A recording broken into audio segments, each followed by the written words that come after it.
ছোট করে রাখে, এই ব্যাপারে নিষেধ করলে সে হেসে হেসে বলে এতে নেই, এ ব্যাপারে শরীয়তের হুকুম কি? এই ব্যক্তি এখানে উপস্থিত আছে, দয়া করে কিছু বলে। আসামি হাজির।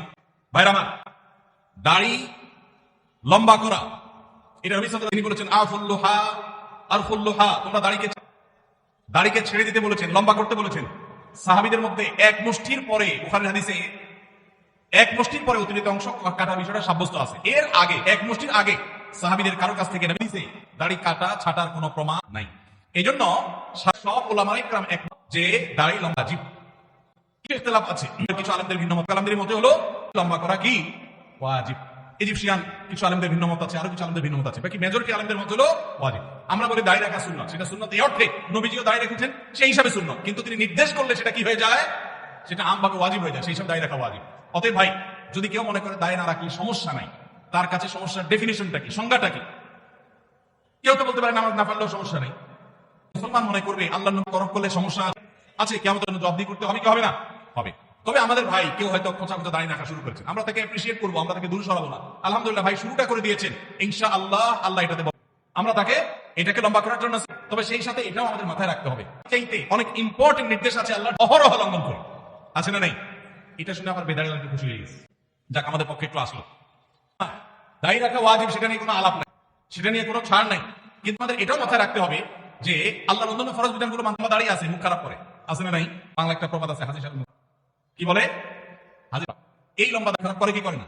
এই লম্বা দাড়ি নিয়ে দোকানদার দেশি ইন্ডিয়ান মশলা মিশিয়ে দেনগুলো বিক্রি করে কি করে না? তাহলে দাড়ি আছে, তিনি ওয়াজিব আমল করতে পাবেন, কিন্তু যেই কাজটা করছেন দাড়ি রেখে যে সওয়াব পাচ্ছেন তার চেয়ে অনেক বেশি ক্ষতি তিনি করছেন ওই কাজটা করে, ঠিক আমি ঠিক? এই জন্য আমাদের পরিপূর্ণভাবে দিনে প্রবেশ করতে হবে, আল্লাহ আমাদেরকে তৌফিক দান করুন, কিন্তু সেই সাথে দাড়িও লম্বা করার চেষ্টা করতে হবে। কিন্তু কোনো ভাই করছেন না, আমরা বেশি মানুষ অন্যকে নিয়ে পড়ে থাকি। একটা বড় মুসিবত হলো বাংলাদেশের মানুষের, আমি সরকার তেল একটু আমাকে আল্লাহ দাড়ি রাখার তৌফিক দিয়েছে, আলহামদুলিল্লাহ। আমি এখন চিন্তা করবো আমার আখলাকটা ঠিক হয়েছে কিনা, আমি বউরে বাসায় গালি দিই কিনা, আমি কমে চালের মতো ব্যবহার করি কিনা, আমি মানুষের হক মারি কিনা, আমি দেখবো আমার বাকি আর কোথায় লেকিংস আছে সেটা আমি দূর করবো। আমি দাঁড়িয়ে আছে, এই জন্য যার দাঁড়িয়ে নেই তারাই খোঁচা মারি করি আমি, এই মুসলমানের কাজ হতে আমি চাইবো আমার ভাই দাঁড়িয়ে, কিন্তু সেই সাথে আমি চাইবো আমার আরো যে দুর্বলতা আছে সেগুলো যেন দূর হয়। আল্লাহ আমাদেরকে আমাদের তৌফিক দান করুন। মেসেজিংয়ে SMS এর মাধ্যমে ইজাব কবুল হয়েছে, দুজন সাক্ষীও ছিল মেসেঞ্জারে, কোনো করা হয়নি, এখন বিবাহ হয়েছে কিনা, মেয়ের বয়স 13 বছর।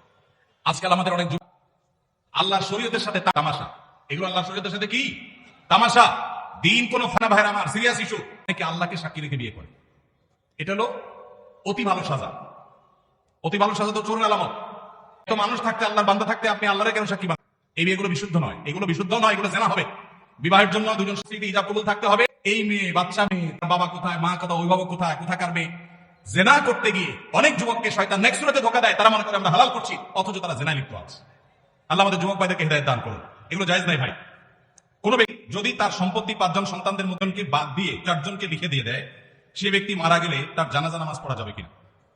ভাইরা আমার, আমাদের দেশে অনেকে এই কাজটা করেন, তেজ্যপুত্র করেন। প্রচলিত আইনে তেজ্যপুত্র কোথাও থাকতে পারে, কিন্তু ইসলামে তেজ্যপুত্র বলতে কোনো কিছু নবী করিম সাল্লাল্লাহু আলাইহি ওয়াসাল্লাম পরিষ্কার ভাবে নিষেধ করেছে।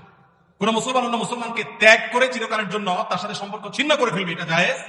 লা ইয়াহিল্লু লিমুসলিমিন আন ইয়াহজুরা আখাহু ফাওকা 3 লায়াল, 3 দিনের বেশি কোন মুসলমানের সাথে অভিমান করে সম্পর্ক ছিন্ন করা জায়েজ আছে নাই।